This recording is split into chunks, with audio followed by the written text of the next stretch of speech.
There's a subtle, attractive chord that I'm hearing more often in some recent music of the past handful of years. Dominant 13th. My baby.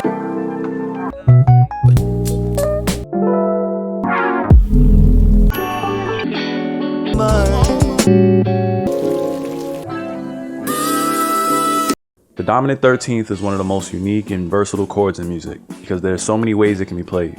And it's actually not a popular chord because of its required fingering and musical tension. It mainly lends itself to genres like jazz or neo-soul music, where there's more harmonic experimentation and what I guess you can call soul. Many instances of the chord are produced by a combination of two or more different instruments, and even including the sung melody of a particular song. A full dominant 13th chord would include the root, 3rd, 5th, flat 7th, 9th, 11th, and 13th degree of a scale.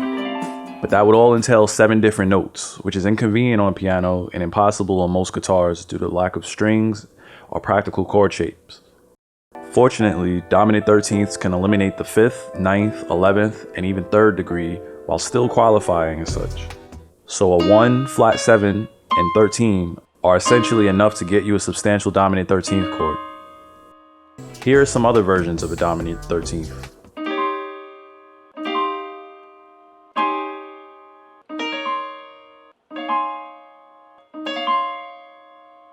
Here are some inverted versions.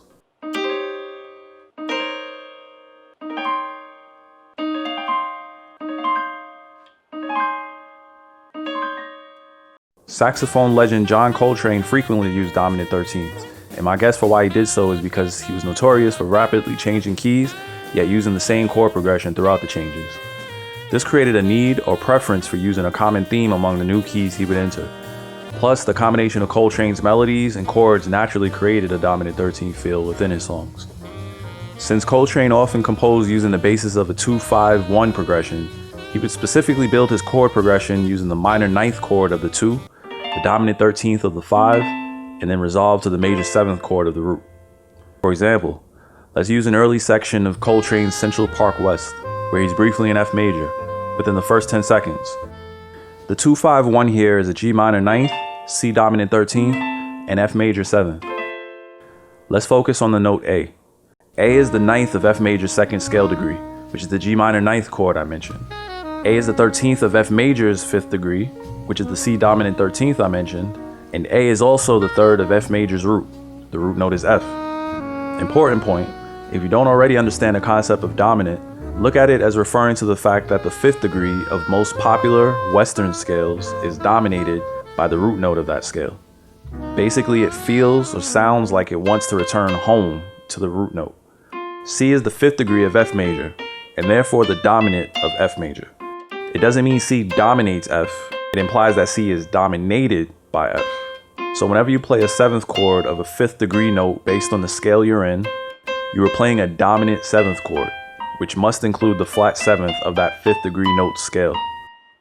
Whenever you play extensions beyond a 7th, you continue to use that flat 7th. So a dominant 9th, 11th, and 13th all must use a flat 7th. This can all be a confusing concept because you're analyzing 2 different scales at the same time, and even explaining it can be tricky. You'll be alright. Getting back to the dominant 13th, it creates an interesting phenomenon. Rewind this part if you need to. A C dominant 13th chord must include the flat 7th of C, which is B flat. B flat is the 4th of F major, and this B flat creates a suspended feel that wants to move down a half step.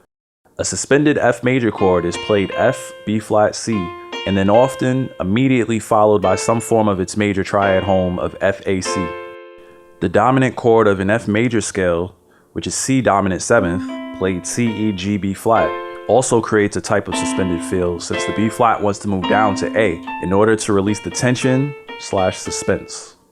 However, as in the case of Central Park West, C dominant 13th includes both an A and B flat, and this creates a conflict. Both notes overlap and interfere with the logic of a suspended chord. The chord is saying I want to resolve this tension, but somehow also saying I already resolved the tension. I look at it as playing the future note now with the shadow of the past note. It creates a beautiful mess. A dominant 13th chord already allows for so many notes, so it's bound to create an even deeper tension or conflict with within the chord. Those are negative words to me, so again, I'll go with beautiful. Here's an example of the dominant 13th being used without leading to the root chord, breaking away from the tension and ignoring the urge to resolve.